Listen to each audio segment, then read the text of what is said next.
আসসালামু আলাইকুম। সরাসরি বীজ থেকে পেঁয়াজ চাষ, চারা নয়, বীজ থেকে কিভাবে পেঁয়াজ চাষ হয় সে বিষয়ে আজকে আপনাদেরকে আমরা দেখাবো এবং আমরা যেভাবে চাষ করে আসছি এভাবে সম্ভব। যেহেতু শ্রমিকের আমাদের খুবই অভাব, যার কারণে আমরা নতুন কৌশল অবলম্বন করেছি। একবার দেখলেই শিখবেন কিভাবে পেঁয়াজ চাষ, বীজ বপনের যে নতুন নিয়ম। পেঁয়াজ চাষ 2024-25 থেকেই সহজ ও লাভজনক পদ্ধতি আপনাদেরকে দেখাবো। আমরা ইতিমধ্যে এইভাবে প্রায় 8 থেকে 10 বিঘা জমিতে আমরা পেঁয়াজ চাষ করেছি। এই পেঁয়াজ চাষ করতে গেলে প্রথমে আমাদেরকে জমি নির্বাচন করে নিতে হবে। জমিটা অবশ্যই এঁটেল মাটি হলে ভালো হয়। সেই ক্ষেত্রে এঁটেল মাটিতে মাটির কোয়ালিটি বুঝে আপনাকে চাষ করতে হবে। চাষ করার পরেই এখানে মাটিটা চিকন করে নিতে হবে। চিকন করার অর্থ হলো যে চাষটা অবশ্যই বাঁয়ে ফাল গিয়ার দিলে পরা পাওয়ার টিলার দিয়ে চিকন হয়ে যায় মাটিটা।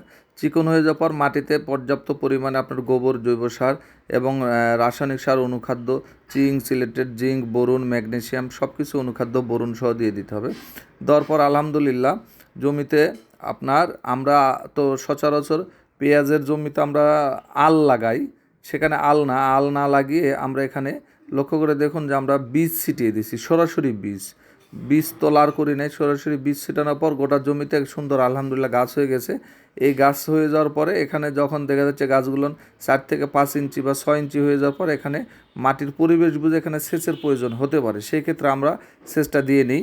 সেচ দিয়ে নিলে কি হবে, মাটিটা সেচ দেওয়ার পরেই আমরা এখানে হালকা পরিমাণে আমরা কিছু সার দিয়েছি, সেটা হলো নাইট্রোজেন সার, যেটাকে বলা হয় ইউরিয়া সার। ইউরিয়া সারটা দিলে মাটিতে যে অন্যান্য জৈব সার বা অন্যান্য খাবার আছে সে খাবারকে দ্রুত পেঁয়াজকে সংগ্রহ করে দেয় ইউরিয়া সারের মাধ্যমে গাছগুলো সুন্দর এবং সবুজ কালার ধারণ করবে। এবং সেচ দেওয়ার আগে অথবা পরে এই সারটা দিয়ে দিতে হবে। যেহেতু আমরা জমিতে আপনার সারি করে দিয়েছি, 4 হাত থেকে 5 হাত পর পর একটা করে আপনার সারি করে দিয়েছি। এই আল দিয়েও আমরা হেঁটে যাচ্ছি এবং সারগুলো ছিটে দেওয়ার সুযোগ আছে। এই জন্য জমিতে আপনার সেচ পদ্ধতিটা খুবই গুরুত্বপূর্ণ বিষয়। যদি ফ্ল্যাট হয়ে যায় গোটা জমি তাহলে পানি তোলা খুবই কঠিন হয়ে যায়। এই জন্য আমরা সারি করে দিয়ে দিই, 3 থেকে 4 হাত। জমির কোয়ালিটি সাইজ বুঝে এটা আমাদেরকে করে নিতে হয়। এরপরে দেখেন যে পানি সেচ দেওয়ার পর মাটিটা নরম হয়ে গেছে। যে জায়গাতে একটু ঘন ছিল সেখান থেকে তুলে দিয়েছি এবং যেখানে পাতলা হয়েছে গাছ সেখানে একটা দুটো করে আমরা আবার ধানের মতন গোছা করে লাগিয়ে দিচ্ছি। ধানের গোছার মতন পেঁয়াজও লাগানো সম্ভব, এভাবে লাগিয়ে দিচ্ছি যাতে করে গ্যাপটা ফিল আপ হয়ে যায়।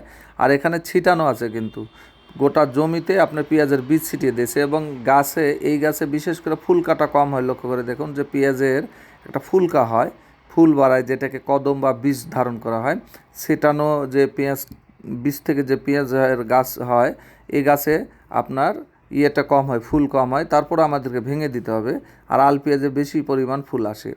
আর এটা একটা নতুন পদ্ধতি। এই পদ্ধতিতে যে লাভটা সেটা হচ্ছে লাগানোর যে শ্রমিক লাগে প্রতি বিঘাতে 15 থেকে 20টা, এই শ্রমিকটা লাগে না, কারণ এটা ছিটানো ক্ষেত হচ্ছে এবং এতে বিঘাতে প্রায় 80 থেকে 100 মণ পর্যন্ত পেঁয়াজের উৎপাদন হয়ে থাকে। এবং পেঁয়াজের জমিতে যে ঘাস হয়েছে লক্ষ্য করেন আমরা এই ঘাসগুলো মেরে দিয়েছি। এখানে কিন্তু ঘাস মারার পুরো একটা কৌশল আছে, এটা কোনো নিড়ানি দেয়নি। ঘাস মারা বিষ একাধিকবার দেওয়ার পরেও কিন্তু ঘাস মরে নাই।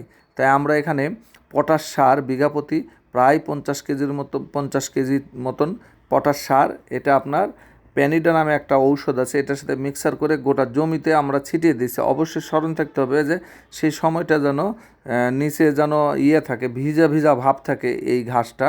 তাহলে এটা দেওয়ার পরে 2-3 দিন পরে দেখবেন যে শুধু পেঁয়াজের গাছ ভালো থাকবে, কিন্তু পেঁয়াজের নিচের যে অংশগুলো আছে, যে ঘাসগুলো আছে, সেই ঘাসগুলো সব মরে গেছে। দেখেন এখানে কিন্তু আমরা ঔষধ দিয়েও কাজ হয় নাই। এবং আমরা যখন জমিটা নির্বাচন করি আলহামদুলিল্লাহ জমিতে আমরা ঠিক মতন চাষ করে নিতে হবে, মাটি চিকন করে নিতে হবে। মাটি যদি চিকন করে না নেওয়া হয় তাহলে কিন্তু পেঁয়াজের গাছ সেভাবে উৎপাদন হয় না। আপনারা লক্ষ্য করে দেখুন আমরা মাটিটা অনেক ঝুরঝুরে এবং চিকন করে নিয়েছি আলহামদুলিল্লাহ।